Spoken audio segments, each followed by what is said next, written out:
کتاب فطرت کے سر ورق پر جو نام احمد رقم نہ ہوتا، کتاب فطرت کے سر ورق پر جو نام احمد رقم نہ ہوتا تو نقش ہستی ابھر نہ سکتا، وجود لوح و قلم نہ ہوتا۔ تیرے گناہوں میں بھی نمایاں جو تیرا عکس کرم نہ ہوتا تو بارگاہ ازل سے ان کا خطاب خیر الامم نہ ہوتا۔ نہ روح حق سے نقاب اٹھتا، نہ ظلمتوں کا حجاب اٹھتا، فروغ بخش نگاہ عرفاں اگر چراغ حرم نہ ہوتا۔ تو اس میں جو عنوان ہے وہ ہے اسلام اور ہماری ذمہ داری۔ میں نے آپ حضرات کے سامنے اس عنوان کو پیش کرنے کے لیے جو آیات قرآنی آپ کے سامنے پیش کی ہیں، ان آیات قرآنی میں ابتداءً 2 کردار ہیں اور پھر اس کے بعد اللہ رب العزت کا ایک حکم ہے، وہ پیش کر کے آپ سے اجازت چاہوں گا، پوری توجہ فرمائیے۔ 2 کردار ہیں، ایک وَمِنَ النَّاسِ مَن يُعْجِبُكَ قَوْلُهُ فِي الْحَيَاةِ الدُّنْيَا وَيُشْهِدُ اللَّهَ عَلَى مَا فِي قَلْبِهِ وَهُوَ أَلَدُّ الْخِصَامِ۔ ایک کردار یہ ہے، اور دوسرا کردار ہے وَمِنَ النَّاسِ مَن يَشْرِي نَفْسَهُ ابْتِغَاءَ مَرْضَاتِ اللَّهِ۔ یہ 2 کردار ہیں۔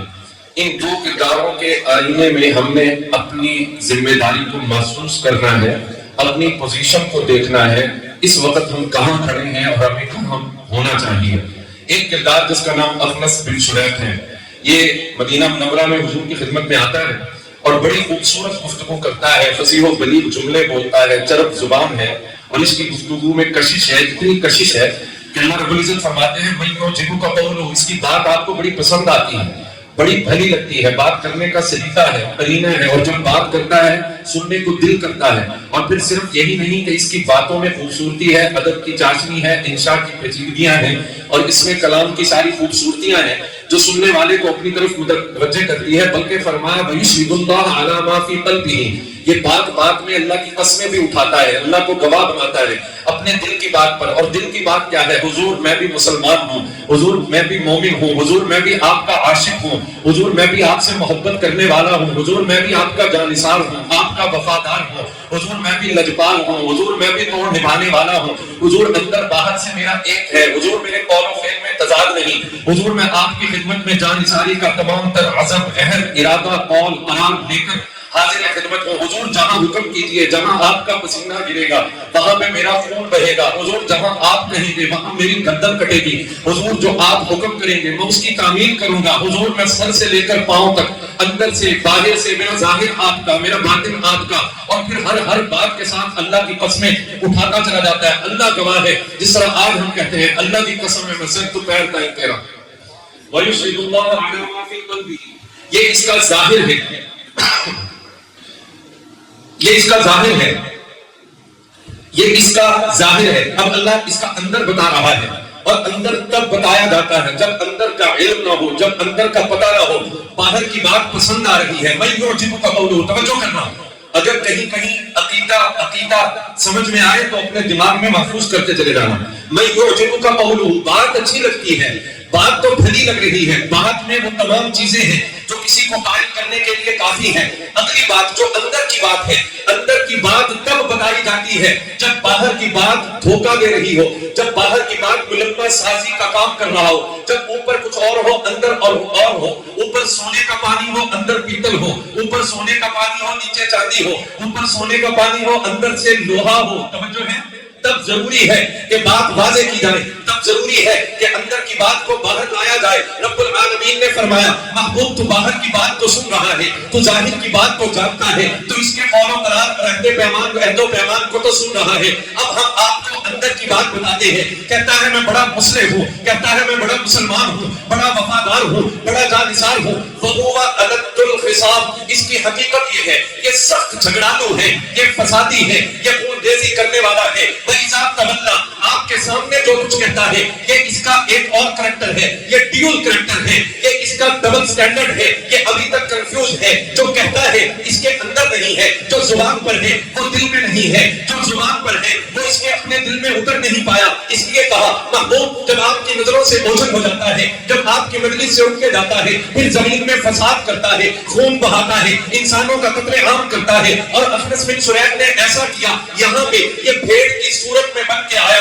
اور باہر بھیڑیے کا روپ دھار دیا، اس نے جانور مارے، جانوروں کو قتل کیا، کھیتوں کو اجاڑا،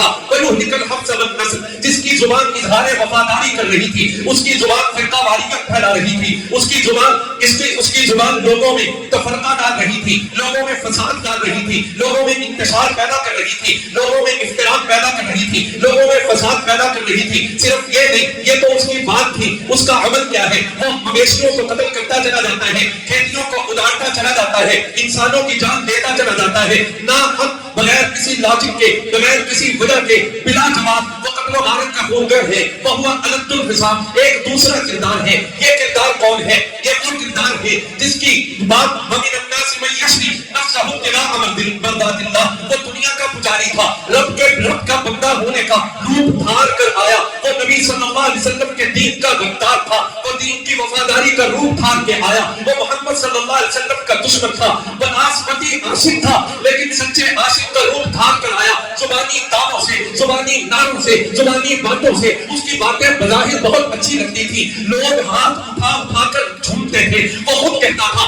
ہاتھ اٹھا کر جھوم کے بولو، ہاتھ اٹھا کے بولو۔ اس کی بات لوگوں کو بھلی لگتی تھی، لیکن اس کی بات کی تہ میں فساد تھا، مکر تھا، فریب تھا۔ لیکن ایک اور ہے جو حضور کی خدمت میں آیا ہے، اس کے بدن پر گرد و غبار ہے، اس کا لباس پھٹا ہوا ہے، اس کے پاس زیادہ سفر نہیں ہے، یہ دور کا سفر کر کے آیا ہے، 300 میل سے زیادہ کا سفر ہے، یہ درمادہ اپنا گھر بار چھوڑ کر آیا ہے، مال و متاع لٹا کے آیا ہے، اور پتا ہے کیا کہتا ہے؟ یا رسول اللہ صلی اللہ علیہ وسلم، میں آپ کا وفادار ہوں، میں آپ کا عاشق ہوں۔ میری وفاداری کا ثبوت یہ ہے کہ آپ سے ملن کے راستے میں، آپ کی خدمت میں آنے کے راستے میں دنیا میرے سامنے دیوار بن کے کھڑی ہو گئی، میرے مال کی محبت میرے سامنے کھڑی ہو گئی، میں نے مال کو دھتکار دیا، برادری میرے سامنے کھڑی ہو گئی، میں نے برادری کو دھتکار دیا، میری اولاد میرے راستے میرے پیروں کی زنجیر بننے لگی، میں نے اپنی اولاد کو نظر انداز کر دیا، میری بیوی میرے سامنے رکاوٹ بن کے آئی، میں نے اسے نظر انداز کر دیا۔ یا رسول اللہ، میرا وطن، میرا آبائی وطن، جہاں میں بلا ہوں، جہاں پہ پیدا ہوا،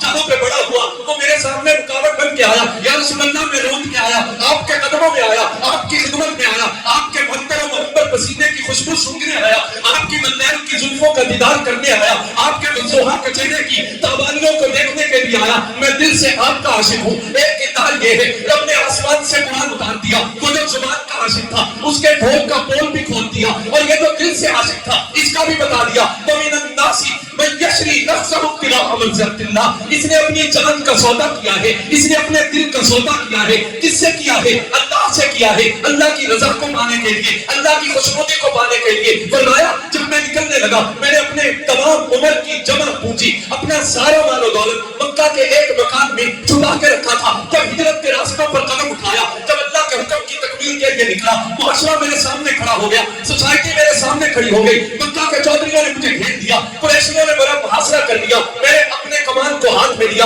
ترکش نیچے رکھا، اپنے تیر کمان میں ڈال کر میں نے سونپ لیے، میں نے کہا او قریشیوں، تم جانتے ہو پورے مکہ میں مجھ سے بڑھ کر تیر انداز کوئی نہیں، جتنے تیر چلاؤں گا اتنے لاشیں گراؤں گا، اور اگر تیر ختم ہو گئے تلوار ہاتھ میں لے کر تمہارے ٹکڑے ٹکڑے کر دوں گا، یہاں تک کہ محمد سے وفا کرتے ہوئے، محمد سے وفا نبھاتے ہوئے میری اپنی جان چلی جائے۔ مکہ والوں کو پتا تھا میں جو کہہ رہا ہوں وہ کر کے دکھاؤں گا۔ مکہ والوں نے کہا پھر تو بتا ہمارے لیے راستہ کیا ہے، ہم تجھے اس حال میں اس طرح جانے نہیں دے سکتے۔ میں نے کہا میرا مال فلانی جگہ پر پڑا ہے، تو سارا مال تم رکھ لو، مجھے محمد کے قدموں میں جانے دو۔ کہیے بلند آواز سے صلی اللہ علیہ وسلم، مجھے آقا کے قدموں میں جانے دو، مجھے اپنے محبوب کے قدموں میں جانے دو۔ ادھر صہیب رومی رضی اللہ تعالیٰ عنہ حضور کو یہ فرما رہے تھے، ادھر رب قرآن بنا کر صہیب رومی کے اسٹیٹمنٹ پر انہیں تصدیق رب سخت کر رہا تھا۔ فرمایا کملی والے، ایک وہ تھا جو اوپر سے کہتا تھا میں عاشق ہوں، میں وفادار ہوں، میں جانثار ہوں، لیکن اس کے دل میں کچھ اور تھا۔ ایک یہ ہے جو کہتا ہے میں سب کچھ لٹا کے آیا ہوں۔ فرمایا محبوب تیرا یہ عاشق سچ کہتا، ادخلوا فی السلم کافہ، ایک کردار اس میں ہے، اور یہ کردار وہ ہے جو یہودیوں کے بہت بڑے عالم تھے، بہت بڑے عالم۔ اللہ ایمان والوں سے کہہ رہا ہے ادخلوا فی السلم کافہ، اسلام میں پورے پورے آؤ، اسلام میں پورے پورے آؤ۔ اب یہاں پہ جو معنویت ہے میں وہ عرض کر دیتا ہوں، لیکن پہلے یہ سنیے، یہ عبداللہ بن سلام ہے، یہودیوں کے مایہ ناز عالم، آسمانی کتابوں کے عالم، مسلمان ہو گئے، حضور کی خدمت میں آ گئے۔ مسلمان ہونے کے بعد یہ سارے مسلمان تھے، ایک جگہ پہ بیٹھے تھے اور بیٹھ کے کہنے لگے ہماری شریعت مسیحا میں ہفتے کے دن کی تعظیم کی جاتی تھی اور اسلام لانے کے بعد جمعے کا دن وہ قابل تعظیم ہے، جمعے کا دن عبادت کے لیے ہے، تو کیوں نہ ایسا ہو کہ ہم دل میں ہفتے کی تعظیم دل میں برقرار رکھیں اور عملاً جمعے کی تمام عبادات میں شامل ہوتے رہیں۔ اس سے اسلام میں کوئی فرق نہیں آئے گا۔ اگر اسلام میں جمعے کا دن قابل تعظیم ہے تو ہفتے کی تعظیم سے اسلام منع بھی نہیں کرتا۔ بات سمجھ میں آئے گا نہیں آئے گا؟ اگر جمعے کی تعظیم اسلام میں موجود ہے تو ہفتے کی تعظیم سے اسلام منع بھی نہیں کرتا۔ ایک بات یہ، اور دوسری بات یہ کہ شریعت مسیحا میں یا مذہب یہود میں اونٹ کا گوشت حرام سمجھا جاتا ہے، لیکن اسلام نے اونٹ کے گوشت کو حلال قرار دیا ہے۔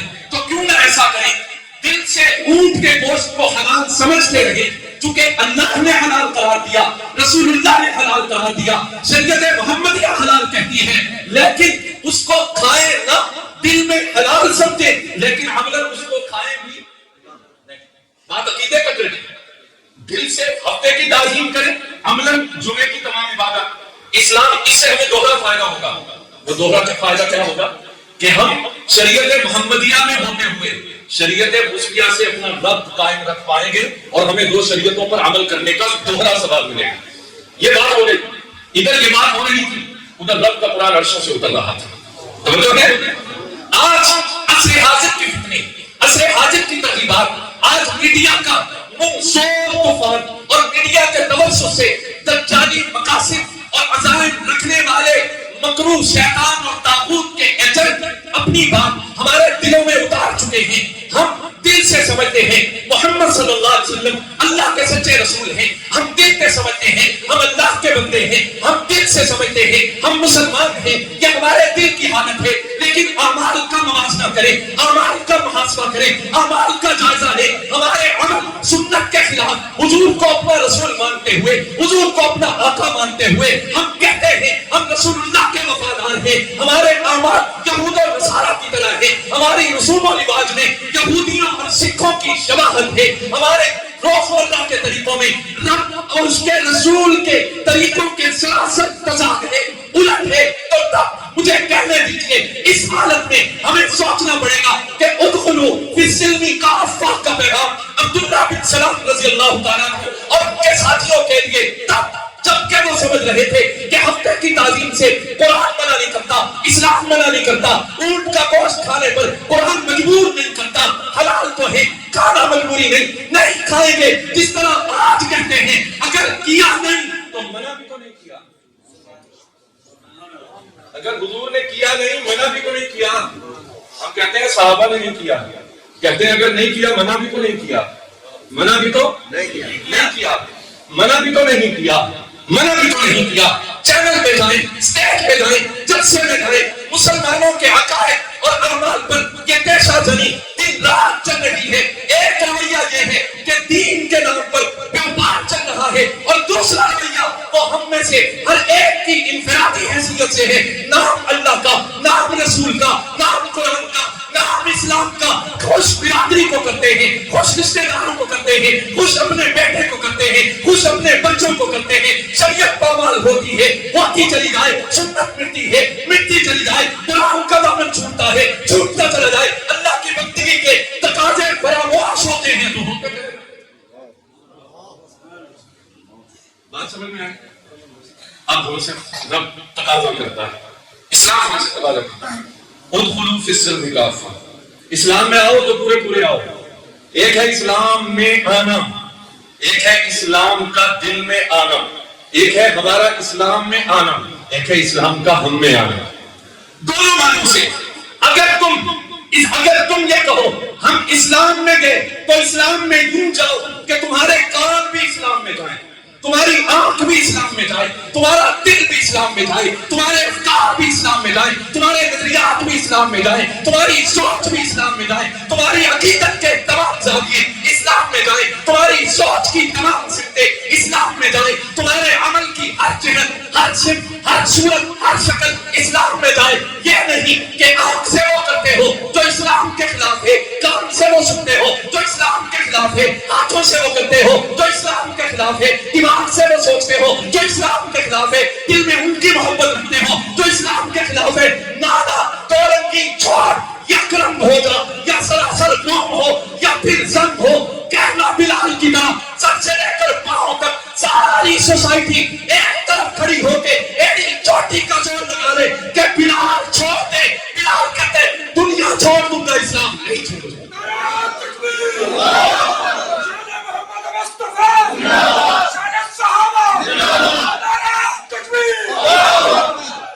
آئے حضور کی خدمت میں، حضور زکات نہیں دے سکیں گے، نماز پڑھتے رہیے. جناب ابو بکر کی خدمت میں، حضور امیر المومنین اگر زکات نہیں دیتے، نماز تو پڑھتے ہیں، کلمہ تو پڑھتے ہیں، حج تو پڑھتے ہیں، نہ ادخلوا فی السلم کافہ، اگر اسلام آئے تو پورا ہے، جس میں نماز بھی ہے، زکات بھی ہے، روزہ بھی ہے، حج بھی ہے، واجبات بھی ہے، مستحبات بھی ہے، فرائض بھی ہے. اگر اسلام آئے تو اپنی پوری صورت کے ساتھ، پورے اعمال کے ساتھ، عقائد بھی اسلام والے، اعمال بھی اسلام والے، عبادات بھی اسلام والی، معاشرت بھی اسلام والی، سیاست بھی اسلام والی، حکومت بھی اسلام والی.